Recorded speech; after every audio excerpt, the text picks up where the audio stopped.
This kid has obviously been, I think he's been detained. He's obviously covered in wounds. We're taking a closer look at the case of Ruby Franke, the YouTuber mom now accused of child abuse. For the first time, we're hearing the chilling 911 call and emergency radio communications after Franke's son escaped from her business partner's home and was found emaciated with open wounds. And he asked us to call the police. So he's very afraid. That 911 call came in just before 11 a.m. on August 30th. A neighbor in Ivins, Utah, a remote area about 4 hours south of Salt Lake City, reported a 12-year-old boy showed up at his house asking for help. 911, the address of your emergency. Tell me exactly what's happened. I just had a 12-year-old boy show up here at my front door asking for help. The caller then references problems at the neighbor's home before explaining the boy arrived looking emaciated with duct tape around his wrists and ankles. We know there's been problems at this neighbor's house. He's emaciated, he's got tape around his legs, he's hungry, and he's thirsty.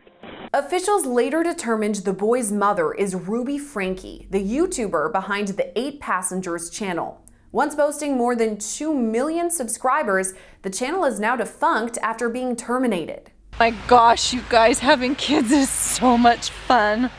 On her YouTube channel, Franke documented the lives of her 6 children and husband Kevin, recording videos about everything from home renovations to back-to-school shopping. But Franke's strict mothering tactics came under fire long before her arrest. And my kids are literally starving. I hesitate to say this because it's going to sound like I'm like a mean barbarian, but I told the kids, I said, I'm not even going to let you eat breakfast until you get your chores done. In the past, Franke had addressed critics, saying she wouldn't stop mothering her way.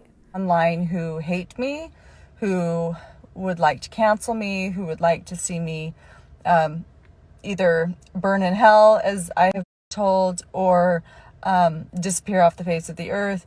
And I'm not going anywhere. But it was Franke's own son who requested 911 be called. And he asked us to call the police. So he's very afraid. This kid has obviously been, I think he's been detained. He's obviously covered in wounds. We need the cops here as soon as possible. First responder radio communications captured the moments after this 911 call came into dispatch. Murphy said a 12-year-old male showed up with tape around his legs, thirsty, asking for help, said he was afraid, asking for police. Devar, he gave the name of Russell Franke, unknown date of birth, or he did give us the date of birth, but I'm not showing any Russells in Stillman. I'll keep looking into that. The RP said he left through the porch of the neighbor's house. First responders can then be heard discussing the boy's wounds, saying he has sores all over his body. Does have duct tape around each ankle. He's not telling the RP why, and said that there's sores around his wrists and ankles. He's becoming, or correction, the RP is becoming emotional. Then, for the first time, Ruby Franke is mentioned by name. Sorry, the RP said that he left from a neighbor's Jody Hildebrand in Ivins, 54-year-old female.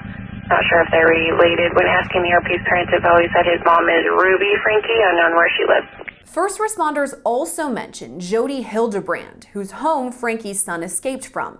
Franke and Hildebrand have a past relationship, collaborating on parenting videos. Do you have an address for that, Jody? Tampa 8. Anytime you think I want, fill in the blank, I don't care what it is, that is not love. Mm-hmm. Love is a gift that you offer because you have generated it inside yourself. And how do you generate love? Well, the only way to generate love is you use your agency to choose principles of truth. First responders then mention the boy's siblings, who are still back at the home. He's also saying that there's 2 of his sisters are back at the home as well. Officials say when they arrived to the scene, investigators went to a nearby home, finding other children in similar conditions. In all, 4 children were eventually taken to the Department of Child and Family Services. 10-4, ETA, 3 minutes, medical's in front of me. Recordings capture officials arriving to the scene when they see the 12-year-old boy's condition firsthand. Hey, 314, the wounds on his leg are pretty good. 12X511, 314, medical's gonna transport him, said that his wounds are in need of immediate care. Next, there's some confusion as first responders ask for a Rose Franke rather than Ruby Franke. Confirming Rose Franke.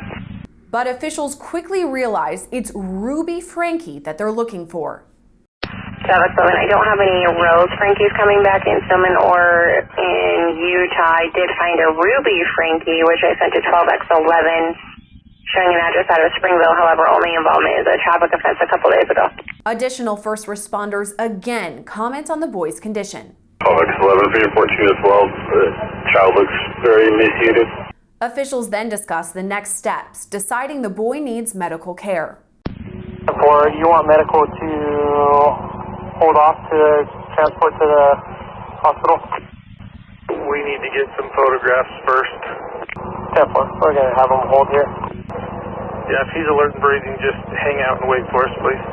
According to a press release, the boy's condition was, quote, so severe that they were seen by the Santa Clara Ivans EMS and transported to a local hospital. Eventually, the conversation comes back to Franke and Hildebrand over the radio. After doing a little digging, it looks like that 27 I sent you for Ruby Franke is going to be the one that is associated with the Jody Hildebrand. They're both showing as therapists from Salt Lake and associated through social media as well.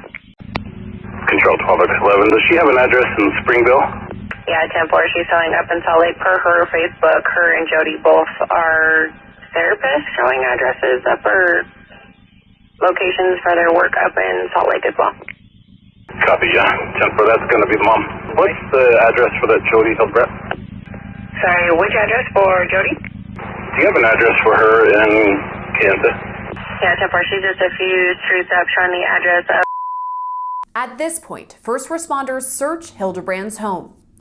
7 keyhole there, we're searching the house. Both Franke and Hildebrand were arrested on August 30th and charged with 2 counts of aggravated child abuse. Those charges have since been upgraded, and now they each face 6 counts of aggravated child abuse. If convicted, that means they could spend 15 years in prison and owe a $10,000 fine. Right now, both are being held in the Washington County Jail. Reporting for Law and Crime Network, I'm Sierra Gillespie.